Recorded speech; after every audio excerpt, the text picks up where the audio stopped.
Hello বন্ধুরা, সবাই কেমন আছো? আশা করি সবাই খুব ভালো আছো। তো আজকে চলো আমি একটা নতুন ব্লগ নিয়ে চলে এসেছি। আমরা যাচ্ছি আমার বাপের বাড়িতে বিপত্তারিণী পুজোতে। অনেক লেট করে আপলোড করছি এই ভিডিওটা। যাই হোক, আমি চলে এসেছি বাপের বাড়িতে। তা আমি বিপত্তারিণী পুজো ঠিক আগের দিনে এসেছি। সেদিন থেকেই আমাদের বাড়িতে সব উৎসব শুরু হয়ে যায়। নাড়ু করা হচ্ছে, তা নাড়ুর জন্য পাক হচ্ছে। দেখলে এই যেটা আমার ভাই এবার সবাইকে ঢপ কীর্তন দিয়ে দিয়ে সবার মন ভোলাচ্ছে। কেউ কেউ বিশ্বাস করে, কেউ কেউ করে না বিশ্বাস। যাই হোক, এবারে যে সুতো বাঁধা হয় বিপত্তারিণীতে সবাই তো জানো। সেই সুতোর জন্য যে দূর্বা ঘাস লাগে, সেই দূর্বা তোমার আলাদা করা হচ্ছে। এই যে আমার কাকার মেয়ে ছোট্ট বোন, ওর সাথে সেলফি তুললাম। এবার পুজো শুরু বাড়িতে। আমাদের বিপত্তারিণী পুজো ভীষণ আমার কাছে খুব জাগ্রত এবং সবাই বলে জাগ্রত। যাই হোক, এই পুজোর দিনে আমি একটু সেজে গুজেছি কেমন, সেটা তোমাদের একটু দেখিয়ে দিলাম। জানি খুব একটা ভালো লাগে না আমাকে দেখতে, যেটুকু লাগে দেখালাম।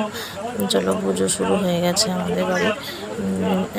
আর আমাদের পাড়ার প্রচুর মানুষ আসে পুজো দিতে। বললাম তো, আমার বাপের বাড়ির ঠাকুর ভীষণই জাগ্রত। আমি অনেক রকম ফল পেয়েছি, ভবিষ্যতেও হয়তো পাবো। আর তাই আমার বাপের বাড়িতে অনেক লোক আসে। যে এটা হচ্ছে আমার পিসির বড় মেয়ে, পিসির চেয়ারে বসেছিল। এটা আমার ভাই।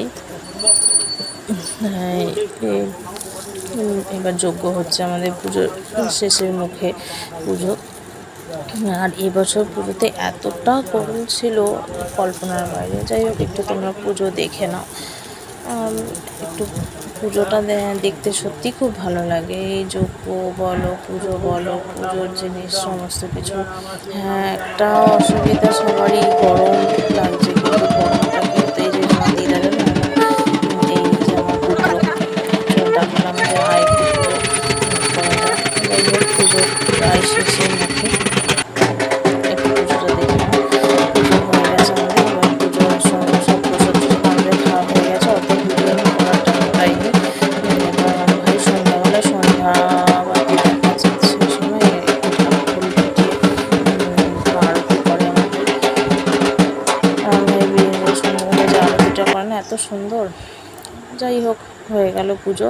এরপরে আমি একদিন পরে বাড়ি চলে যাচ্ছি। আমার ছেলেকে রাগিয়েছে ওই যে দূরে মাসি দাঁড়িয়ে আছে, সেই মাসি আমার ছেলেকে খুব রাগিয়ে দিচ্ছে। তা আমার ছেলে প্রচণ্ড রেগে গেছে, তাই ঝগড়া করছে এখন আসছে। চলো এবার বাড়ি যাওয়ার পালা। জামাই তো দেখলে কাঁঠাল কাঁধে করে নিয়ে যাচ্ছে বাড়ি। আমি যে একটা কথা আছে না, জামাই কাঁঠাল খায় না, কাঁঠাল খায় না, ভোতা নিয়ে টানাটানি, সেরকম অবস্থা। জামাই কাঁঠাল নিয়ে যাচ্ছে বাড়ি। আমরা এবার বাড়ি চলে যাই। এবার ছেলের পড়াশোনা আছে, টিউশন আছে। চলো গাড়ি